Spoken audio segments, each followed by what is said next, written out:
وبرکاتہ۔ وعلیکم السلام ورحمۃ اللہ وبرکاتہ۔ ڈاکٹر صاحب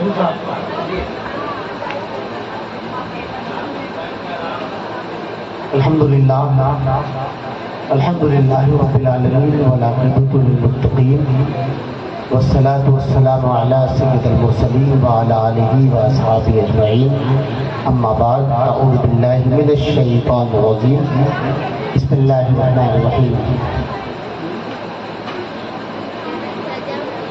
رب هب لی من لدنک ذریۃ طیبۃ انک سمیع الدعاء۔ صدق اللہ وصدق رسولہ الکریم۔ درود شریف پڑھیے، اللہم صلی علی سیدنا محمد وعلی آل سیدنا ومولانا محمد کما تحب وترضى بأن تصلی علیہ۔ خصوصیت کے ساتھ جامع مسجد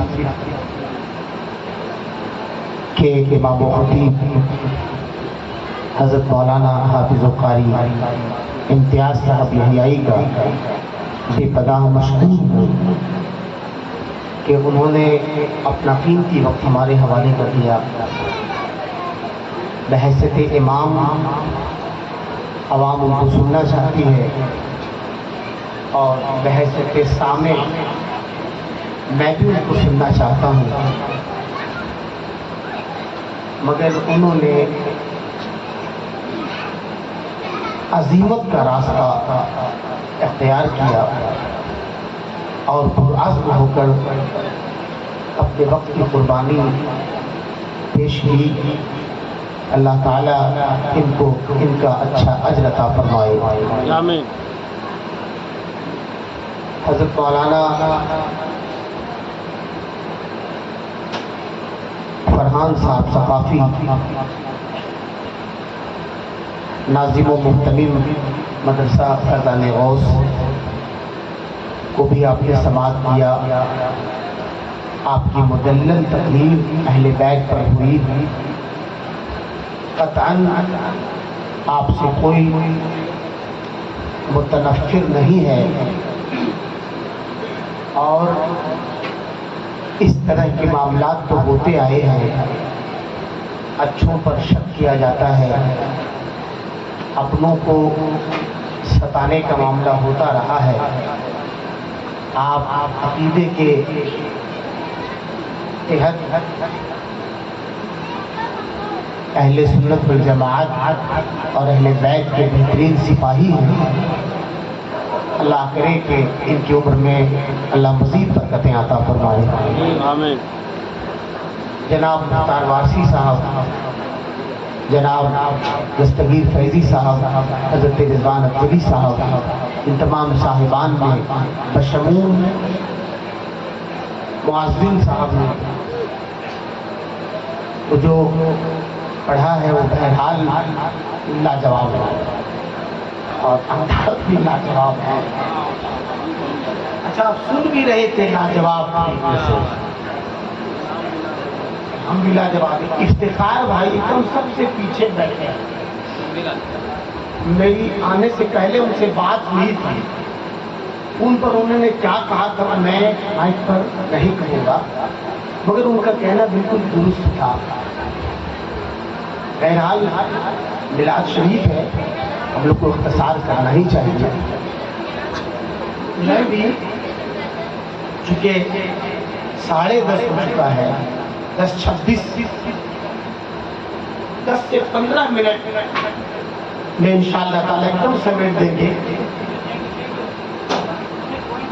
ورنہ پیچھے سے ڈھنر بدر کی آواز اب آنے لگی تو زیادہ تباہ کیجیے گا تسلیم بھائی تو آدمی برداشت نہیں کرے گا۔ ہر چیز کی ایک سیما ہے، ایک حد ہے۔ تو اب ایسی صورت میں ہر آدمی کو بھوک لگتی ہے، لوگوں کو بھی بھوک لگی ہے، لگنی چاہیے۔ جس کو بھوک نہیں لگتی اس کے معنی کو اس کو علاج کرانا چاہیے۔ بھوک نہ لگنے پر تو آدمی دوا لیتا ہے کہ صاحب میری بھوک مر گئی، اس لیے بھوک لگنا بھی اللہ کی ایک نعمت ہے۔ آپ کو بھوک لگتی ہے مگر اس کے ساتھ ساتھ روح کو بھی بھوک لگنی چاہیے. صرف پیٹ نہیں بھرنا چاہیے, روح کو بھی بھوک لگتی ڈاکٹر صاحب. اور روح یعنی بدن کی جو خوراک ہے وہ تو بریانی ہے, شریانی ہے, پلاؤ ہے, مٹن ہے, میٹھا ہے, انہیں تو کھاتے رہتے ہیں, تو بہت سارا نام یاد بات ہو گیا ہے. تو یہ ساری چیزیں, مگر روح کی جو خوراک ہے وہ ذکر اللہ, وہ اللہ کا ذکر ہے. نبی دو عالم صلی اللہ علیہ وآلہ وسلم کے ارشادات کو سننا ہے, یہ روح کی خوراک ہے. اگر آپ کی روح اس کو ایکسپٹ نہیں کرتی تو اس کے معنی کہ آپ کو طبیب روحانی آپ کو ایک اچھے معالج کی ضرورت ہے, آپ کو ایک اچھے MBBS ایک ڈاکٹر کی ضرورت ہے کہ آپ کی روحانیت بیمار ہو گئی ہے. قرآن نے اس روح کے تعلق سے کہا ہے کہ ختم اللہ علی قلوبہم, ختم اللہ علی قلوبہم وعلی سمعہم وعلی ابصارہم غشاوۃ ولہم عذاب عظیم. اس قلب میں جو آپ کے دل میں بات اتاری جا رہی ہے اور بات آپ تک پہنچ نہیں رہی ہے, وہ اپنے ماسٹر صاحب کی بھی توجہ چاہیں گے. آپ کا مطالعہ, آپ کی زبان بہت اچھی ہے. ہمارے روشن ضمیر صاحب, ڈاکٹر سیف صاحب اور دیگر حضرات, میں توجہ چاہوں گا ماسٹر صاحبان کی کہ روح کی خوراک ذکر اللہ ہے. اس کی طرف کہا گیا کہ اس قلب کے بارے میں کچھ نہیں کہا جا سکتا جس کے سامنے اللہ کا ذکر کیا جائے اور اس کو بوجھل محسوس, اس کو اکتاہٹ ہو, اس کو پریشانی ہو, اس کا ذہن منتشر ہو, اس کا ذہن ادھر ادھر گھومتا ہو. اس کے معنی ہے کہ یا تو اس کا دل لہو و لعب والا ہو گیا, جیسے فار ایگزامپل بچہ, آپ کچھ بھی کہو یہ اپنا کام کرے گا, کچھ بھی کرو وہ اپنا کام کرے گا, کچھ بھی بولو وہ اپنا کام کر لے گا. کون؟ وہ. ہاں دونوں. تو آپ کو اچھا مومن کا دل جو ہوتا ہے وہ جوان ہوتا ہے. 85 سال کے بوڑھے کا بھی دل اگر مومن کا دل ہے تو صوفی فرماتے ہیں کہ دل جوان ہوتا ہے, دل میں کبھی بڑھاپا نہیں آتا. اس کی بڑی وجہ یہ ہے کہ وہ اللہ والا ہو جاتا ہے. ذکر اللہ سے جب دل سرشار ہوتا ہے تو اس دل کو بڑھاپا نہیں آتا. اس لیے اپنے قلب کو ذکر اللہ سے دھونے کی کوشش کی.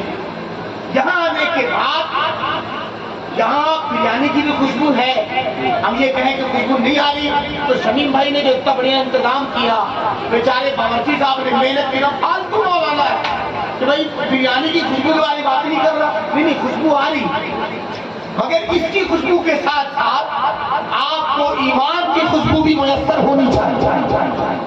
سبحان اللہ.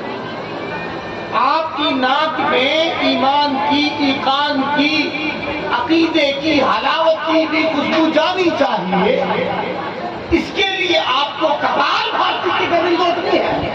کپال بھارتی سمجھ رہے نا, اور وہ 1.5 بیٹری والا جو بابا رام دیو ہے اس نے کپال بھارتی کا طریقہ بتایا. کپال بھارتی کا ایسا کرتا رہو تو وہ کہتا کہ ایسا کرنے سے دل مضبوط ہوتا ہے. مگر محبوب الہی نظام الدین اولیاء فرماتے ہیں, سبحان اللہ, سبحان اللہ, محبوب الہی خواجہ نظام الدین فرماتے ہیں کہ دل مضبوط کرنا چاہتے ہو اپنے کلیجہ کو, اپنے دل کو اللہ کے ذکر سے لگاؤ, اور اگر ذکر نہ لگے تو کم از کم جہاں اہل اللہ کا ذکر ہو وہاں جا کر بیٹھا کرو. سبحان اللہ, سبحان اللہ, سنا کرو, غور سے سنا کرو, لحال پڑھو. اگر تم نے ایسا کیا تو آپ کو کپال بھارتی کرنے کی ضرورت نہیں ہے.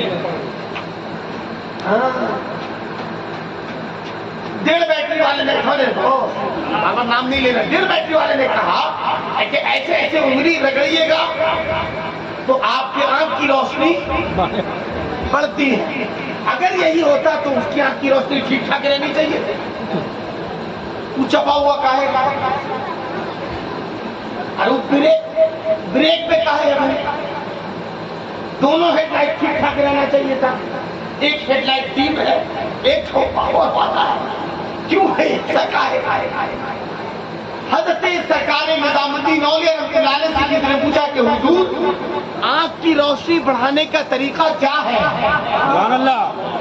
ڈاکٹر صاحب کی زبان اگر کہہ دے تو ریٹینا, گلوکوما, ریٹینا, گلوکوما اور کیا کہتے ہیں یوروپین. اگر اس کا علاج کرنا چاہتے ہو تو نظام الدین اولیاء فرماتے ہیں کہ قرآن دیکھ کر پڑھا کرو. سبحان اللہ, سبحان اللہ, سبحان اللہ. کیا بات. بھوک لگ رہی ہے کیا؟ نہیں. ارے کیسے نہیں لگ رہی؟ ہم کو لگ رہی نا. ارے جھوٹ جھوٹ بولنے سے کیا فائدہ ہے؟ لگ رہی.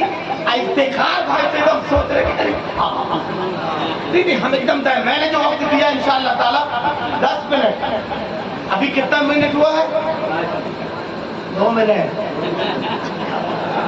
ابھی تو 2 ہی منٹ, تو تھوڑی دیر اور 7 منٹ اور. ڈاکٹر صاحب 7 منٹ. ریٹینا, گلوکوما فرماتے ہیں کہ قرآن کو دیکھ کر پڑھا کرو, آنکھ کی روشنی بڑھے گی. بچوں ذرا غور سے سننا, سن رہے ہو؟ قرآن کو دیکھ کر پڑھنے سے آنکھ کی روشنی بڑھتی ہے. پھر فرماتے ہیں اگر جو قرآن پاک کو دیکھ کر پڑھتا ہوگا, قرآن پاک کا معجزہ یہ ہے کہ وہ کبھی نابینا ہو کر نہیں مرے گا.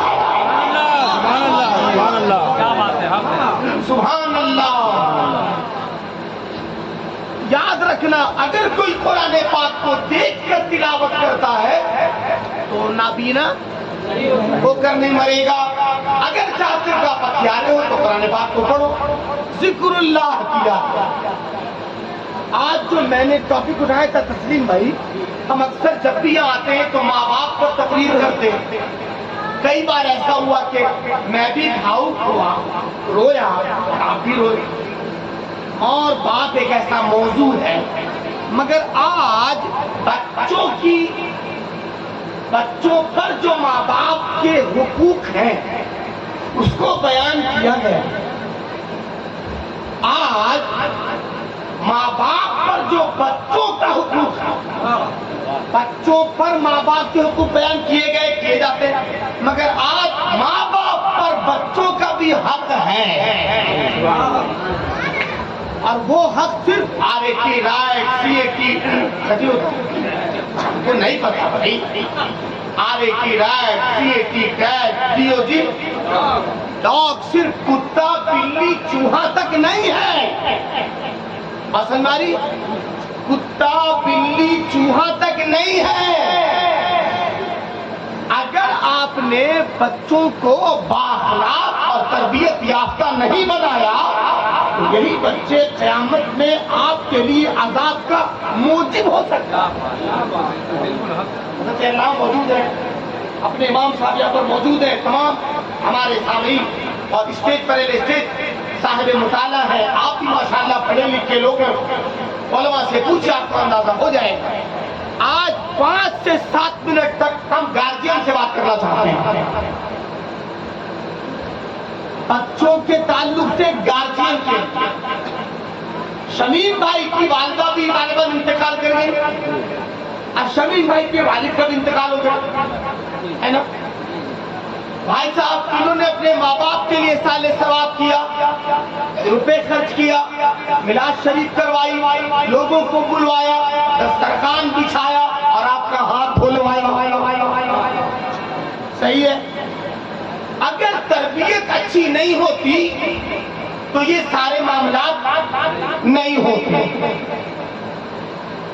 اب ظاہر سی بات ہے کہ عبد الرحیم مرحوم نے, یعنی شمیم بھائی کے والد نے اپنے بچے کو یا ان کے اپنے بھائیوں کو، شمی بھائی کے اور بھی بھائی لوگ ہیں، ان کو ضرور والد نے بتایا ہوگا کہ بیٹا انتقال کے بعد بھی ماں باپ کو یاد کیا جاتا ہے، سبحان اللہ، بااخلاق رہا جاتا ہے، تربیت اچھی لی جاتی ہے۔ جن کے ماں باپ زندہ ہیں وہ اپنے بچوں کو تعلیم دیں اور بتائیں۔ نبی نے ارشاد فرمایا تم اپنے بچوں کو قرآن پاک کی تعلیم دو اور ان کو اچھا اخلاق سکھاؤ، سبحان اللہ، ان کو اچھا اخلاق سکھاؤ کہ اگر ایسا ہوا تو قیامت کے روز تم اس سے بری رہو گے، اور اگر ایسا نہیں ہوا تو قیامت کے روز اس تعلق سے ہم سے اور آپ سے سوال کیا جائے گا۔ بچوں کی تربیت کا دخل ماں باپ کی گود کی پہلی ذمہ داری ہوتی ہے۔ یاد رکھیے گا بچوں کی تربیت سے کبھی کبھی خاندان کا پتہ ملتا ہے، نہیں سمجھا؟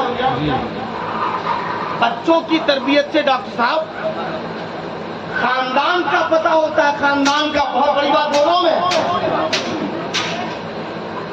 یاد رکھیے گا کہ گود سیدہ فاطمہ کی تھی تب بیٹا حسین تھا، سبحان اللہ، گود حضرت مولا علی کی تھی تب بیٹا حسن تھا۔ سبحان اللہ، سبحان اللہ، اگر گود صحیح ہوگی تو بچہ اچھا۔ آپ کو انگلی پکڑ کر بچوں کو ادب سکھانا ہوگا، قرآن پاک کی تعلیم دینی ہوگی، ان کو اخلاقیات پڑھانا ہوگا، اور کچھ اخلاقیات گھر سے ہوتی ہے صاحب۔ اسکول میں جو بچے آپ کے جا رہے ہیں، چونکہ یہاں پر پرسنٹیج اسکول والے ہیں، مدرسہ والے کم ہیں۔ مدرسہ والے کون؟ وہ کیا نام ہے، درجہ اطفال کے بچے، الف بے آبا تاسا پڑھنے والے بچے، وہ چلے گئے تو چلے گئے۔ مگر یاد رکھیں کہ زیادہ تر جو بچے ہمارے ہیں وہ اسکول سے، کالجز سے، کوچنگ سینٹر سے ان کا تعلق ہے، دنیاوی پڑھائی سے، اور ہم اس کے منکر نہیں ہونا چاہیے۔ مگر اس کو یاد رکھیے گا، جو میں بہت اہم بات بولنے جا رہا ہوں، آپ پوری کتاب کو پڑھوا لیجیے۔ یہاں پر ماسٹر صاحب لوگ ہیں کہ نہیں ہے نا؟ کتنے ذرا ہاتھ اٹھائیں، ماشاء اللہ، ٹیچر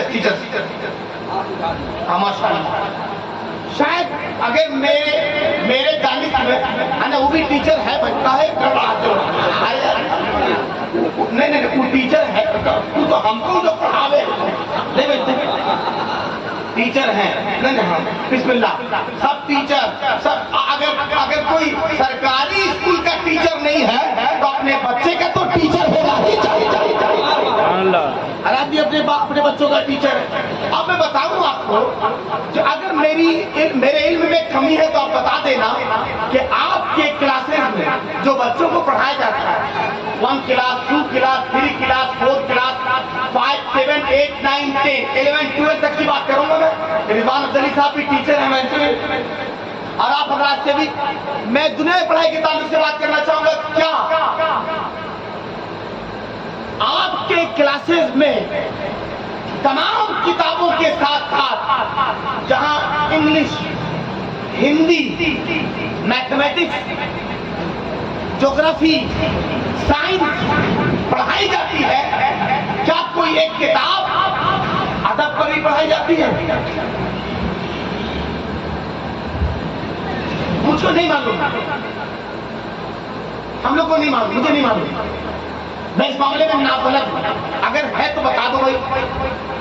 کیا کوئی کلاس میں، اسکولز کے کلاسوں میں کوئی ادب کی کتاب، کوئی آدر پر کتاب، ہندی آدر، رسپیکٹ، عزت ادب پر کوئی کتاب، کوئی کلاس جہاں تک میں سمجھتا ہوں کہ نہیں ہے. اگر ادب پر پڑھائی جاتی تو ایگزام 10 کلاس کا دے کر جن بچوں کو بسوں میں سیٹیں نہیں ملی اور وہ بچے چھت پر بیٹھ کر جو آتے ہیں جتنا ہنگامہ کرتے آتا ہے، آپ نے دیکھا ہے کبھی؟ نہیں دیکھا آپ نے؟ بچہ جو چھت پہ بیٹھا رہتا ہے بسوں کی چھت پر یا اندر بھی، او سیٹی، او تماشا، او چلا چلی، ہوتا کہ نہیں ہوتا؟ آپ کو ان کی چیز پکار سے پتا چل جائے گا کہ بچے کون ہیں. ہم نے پوچھا فرحان صاحب سے کہ بچے کون ہیں، تو انہوں نے کہا یہ بچے ایگزام دے کر آ رہے ہیں، یہ بچے ایگزام دے کر آ رہے ہیں. میری آنکھ پھٹ کے کہا کہ پڑھ کے آ رہا ہے، یہ جو پڑھا اس کو لکھ کر کے آ رہا ہے. یہ کون سی پڑھائی ہے بھائی؟ اس لیے آپ اگر اسکول کے بھروسے اپنے بچوں کو آپ نے چھوڑ دیا تو آپ کے بچے ادب سے ونچت رہیں گے، ادب حاصل نہیں کر سکیں گے. اب یہاں پر ایک فقرہ سنو اور اپنی تقریر کو یہیں سے سمیٹنا شروع کریں. حضرت ہارون رشید ہے، ان کا بیٹا مامون رشید ہے. مامون رشید کو ہارون رشید نے مدرسے میں ڈالا پڑھنے کے لیے. بچہ پڑھ رہا ہے، استاد کو وضو کی حاجت ہوئی. استاد نے ہارون رشید بادشاہ کے بیٹے کو کہا پانی لاؤ. یہ بادشاہ کی سواری آئی، اپنے بیٹے کو دیکھنے کے لیے بادشاہ کی سواری آئی. دیکھا کہ استاد وضو کر رہا ہے، بیٹا پانی گرا وضو کروا رہا ہے. بادشاہ نے پوچھا وزیر سے وضو کون کر رہا ہے؟ وزیر نے کہا حضور مولانا صاحب ہیں. وضو کون کروا رہا ہے؟ حضور آپ کا شہزادہ ہے. حضور آپ کا بیٹا ہے. مملکت اسلامیہ میں پلنے والا شہزادہ ہے، وقت کا بادشاہ ہے، آپ کا جانشین ہے، آپ کا ولی عہد ہے. سرکار آپ کا ہی بیٹا ہے، پانی گرا رہا ہے. کوڑا لاؤ. کیا لاؤ؟ کوڑا نہیں، کوڑا لاؤ، چابک لاؤ. ہارون رشید کے ہاتھ میں چابک مل گیا. وہ ذرا سمجھ گئے، سنتری منتری سمجھ گئے، آج تو مولانا کی خیر، آج تو مولانا کی چمڑی کی دمڑی. نہیں سمجھا؟ آج تو مولانا کی ایسی تیسی ہو جائے. باپ رے باپ، بھلا بتاؤ کیا کھوپڑی سٹی آ گئی مولانا صاحب کی. بادشاہ کے بیٹا سے پانی بھروا رہے ہیں. ہارون رشید آئے، مامون نے اپنے باپ کو آتے ہوئے نہیں دیکھا. بیٹا ایک ہاتھ سے پانی گرا رہا ہے. ہارون رشید نے کوڑے کو سنبھالا. لوگ سمجھ گئے کہ مولانا پر پڑا، مگر بجائے مولانا کی طرف کوڑے کا ضرب پڑنے کے بیٹے کی پیٹھ پر ایک کوڑا. اس کی پیٹھ پر مامون رشید بیٹا کے پیٹھ پر. بیٹا کس کا ہے؟